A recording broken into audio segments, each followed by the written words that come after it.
తిరుపతిలో డయేరియా ప్రబలి ఇద్దరు మానసిక వికలాంగులు మృతి చెందారు. ఈ ఘటన సంచలనం రేపింది. అలర్ట్ అయిన జిల్లా వైద్య ఆరోగ్య శాఖ అధికారులు ప్రత్యేక చర్యలను చేపట్టారు. తిరుపతి పద్మావతిపురంలోని పాస్ మానసిక వికలాంగుల కేంద్రంలో డయేరియా ప్రబలి ఇద్దరు మానసిక వికలాంగులు చనిపోగా 15 మంది రొయ్య ఆసుపత్రిలో చికిత్సను పొందుతున్నారు. వారిలో 9 మందికి పరిస్థితి విషమంగా ఉంది. ఈ ఘటనతో జిల్లా ప్రజలు ఒక్కసారిగా ఉలిక్కిపడ్డారు.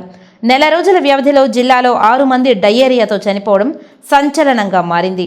వారం క్రిందట వరదైపాళెం మండలంలో 2, గూడూరు మండలంలో 2 డయేరియాతో చనిపోయారు. తాజాగా పాస్ మానసిక వికలాంగుల కేంద్రంలో 2 మానసిక వికలాంగులు చనిపోయారు. దాదాపు 15 మంది చికిత్స పొందుతున్నారు. దీంతో అలర్ట్ అయిన జిల్లా వైద్య ఆరోగ్య శాఖ నివారణ చర్యలను ప్రారంభించింది. విషయం తెలుసుకున్న జిల్లా వైద్య ఆరోగ్య శాఖ అధికారి డాక్టర్ శ్రీహరి హుటాహుటిన ఆసుపత్రికి చేరుకుని బాధితులకు మెరుగైన చికిత్సను అందించాలని సూపరింటెండెంట్ డాక్టర్ రవిప్రభును ఆదేశించారు. మరో ప్రక్క ర్యాపిడ్ వైద్య బృందం పాస్ మానసిక వికలాంగుల కేంద్రానికి చేరుకొని అక్కడ వాళ్లు వినియోగించిన నీటిని, ఆహార పదార్థాలను సేకరించారు. అక్కడ మెడికల్ క్యాంపు ఏర్పాటు చేసి మిగిలిన పిల్లలకు వైద్య సేవలను అందిస్తున్నారు.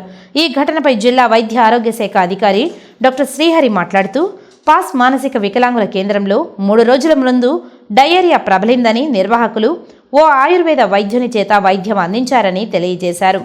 బాధితులు ఎక్కువ కావడంతో అప్పుడు రొయ్య ఆసుపత్రికి తరలించారని పేర్కొన్నారు. డయేరియా ప్రబలడానికి గల కారణాలను తెలుసుకునేందుకు జిల్లా కలెక్టర్ ఆదేశాలతో ఓ కమిటీని వేశామని పేర్కొన్నారు. ఇప్పటికే జిల్లాలోని అన్ని మానసిక వికలాంగుల కేంద్రాలతో పాటు వృద్ధాశ్రమంలో సైతం అంటువ్యాధులు ప్రబలకుండా చర్యలు తీసుకుంటున్నామని వివరించారు. రొయ్య ఆసుపత్రి సూపరింటెండెంట్ డాక్టర్ రవిప్రభు మాట్లాడుతూ, డయేరియా కేసులు వైద్యం కోసం రొయ్య ఆసుపత్రిలో ప్రత్యేక వార్డును ఏర్పాటు చేయడం జరిగిందని తెలిపారు. 24 గంటలు వైద్యులు, వైద్య సిబ్బంది, మందులు అందుబాటులో ఉంచామని వివరించారు. డయేరియా లక్షణాలు ఉన్నవారు వెంటనే అశ్రద్ధ చేయకుండా ఆసుపత్రిలో చేరాలని సూచించారు. రొయ్యల చికిత్స పొందుతున్న వారికి మెరుగైన వైద్య సేవలను అందిస్తున్నామని పేర్కొన్నారు. పాస్ మనో వికాస్ కేంద్రం వీళ్ళకి మంచి పేరు ఉంది. ఎప్పుడు కూడా ఎటువంటి సంఘటన ఇంతవరకు జరగలేదు 20 ఏళ్ళుగా. మరి ఈ సంఘటన జరగడం నిజంగా దురదృష్టకరము. మరి ఏ కాంటామినేటెడ్ ఫుడ్డా లేదా కాంటామినేటెడ్ వాటరా, లేకపోతే పంచాయతీ నుంచి వాటర్లో ఏదైనా ప్రాబ్లం ఉందా, ఏదైనా చుట్టూ. ఎందుకంటే ఈ మధ్యలో డయేరియా ఎక్కువగా రాష్ట్ర వ్యాప్తంగా డయేరియా వస్తూ ఉంది. మరి ఇక్కడ ఏమన్నా ఇలాంటి సంఘటన జరగడం, ఏ విధంగా ఫుడ్లో ఏమన్నా ఇదైందా అనేసి శాంపిల్స్ తీసుకోమన్నారు. ఆల్రెడీ 5 మందికి ఇబ్బందిగా ఉంది. దాంట్లో 2 మరణించినారు. వాళ్ళకు కూడా పోస్ట్ మార్టం డిఎంహెచ్ఓకి ఫోన్ చేస్తే డిఎంహెచ్ఓ గారు ఇక్కడ లేరు. యాక్చువల్గా చెప్పాలంటే డిఎంహెచ్ఓ ఒక రకంగా చెప్పాలంటే జరిగిన సంఘటన 2 రోజులు అయింది. జరిగిన సంఘటన జరిగి నాని గారు చెప్పేంత వరకు ఇక్కడికి స్టాఫ్ రాకపోవడం నిజంగా దురదృష్టకరం. ఎందుకంటే ఎక్కడో ఉన్న ఆయన స్పందించాడు. మరి ఇక్కడ డిఎంహెచ్ఓ గారు కూడా ఇంత దగ్గరగా ఉండి ఇక్కడ రాకుండా నేను పోస్ట్ మార్టం కానున్నాను అనేసి ఫోన్ చేసి నిర్లక్ష్యంగా సమాధానం చెప్పాడు. ఎందుకంటే అది మంచి పద్ధతి కాదు. జరిగిన సంఘటనకు వెంటనే మేల్కొనాలా, ఎక్కడుండే మెడికల్ స్టాఫ్ అంతా ఇక్కడ రప్పించాలా, ఇక్కడ ఏముంది బ్లీచింగ్ మొత్తం ఇది చేయాలా. ఎందుకంటే పంచాయతీలో ఆల్రెడీ ఇక్కడుండే కాలువలు ఇవన్నీ శుభ్రం చేయకుండా లేదా వాటర్ ఇబ్బందిగా ఉందనేసి ఇంతకుముందే 2-3-4-5 రోజుల ముందే కంప్లైంట్ ఇక్కడ వచ్చింది. మరి ఇక్కడ ఈ పాస్ మనో వికాస్ కేంద్రంలో ఆల్రెడీ వాళ్ళకి ఒక బోర్ ఉంది. ఇది కాకుండా పంచాయతీ నుంచి వాటర్ తీసుకుంటున్నారు. ఇది కాకుండా తెలుగు వాటర్ అదేదో మామూలు బయట వాటర్ అదేదో తీసుకుంటున్నారు. ఈ 3 వాటర్లో ఎక్కడ ఈ వాటర్లో కలుషితమైందా, లేకుండా ఉంటే ఇక్కడ ఏదైనా ఫుడ్ ఆహారంలో, ఎందుకంటే శుక్రవారం రోజు శనివారం రోజు ఏదో బోండాలు తిన్నప్పటి నుంచి బోండాలు ఏదో వేశారంట.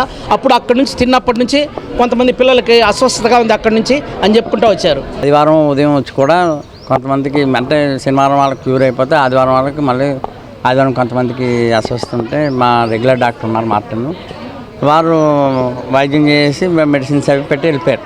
తర్వాత సోమవారం పొద్దున ఆదివారం రాత్రి కొంతమందికి ఇబ్బంది వచ్చింది. ఇబ్బంది వస్తే మా రెగ్యులర్ డాక్టర్కి ఫోన్ చేశారు. వారేమో ఫోన్లోనే మెడిసిన్స్ చెప్పారు. పొద్దున్న 8 నిన్న పొద్దున్న అంటే సోమవారం పొద్దున్న 7:30 ఆ ప్రాంతానికి గణపతి ఇంకా 4 పిల్లలకి తీవ్రమైన అస్వస్థత వస్తే మేము రీ హాస్పిటల్కి తీసుకెళ్ళిన ఒక 5 నిమిషాలకు ఆయన చనిపోయారు. ఈరోజు ఉదయం శేషాచలం అనే ఒక 16 సంవత్సరాల అబ్బాయి ఈరోజు ఉదయం చనిపోయారు. ఏమిటని నేను అనుకోవడం అంటే ఇది నా సస్పెషన్. నేనేదో అంటే డాక్టర్లు ఇంతవరకు దేనివల్ల డాక్టర్లు అయితే మాకు చెప్పలా. మేమేమనుకోవడం అంటే ఏదైనా వాటర్ కలుషితం అయిందా ఏదా అని. మామూలుగా అయితే మేము RO వాటర్ వాడతాం, బయటని ఇన్నాళ్ళు లేని ఇప్పుడు ఇలా అయింది 24 సంవత్సరాలు జరగంది ఇప్పుడు ఎందుకు జరిగింది నాకే అనుమానంగా అసలు ఏం జరిగింది నేనేం తెలుసుకోవడం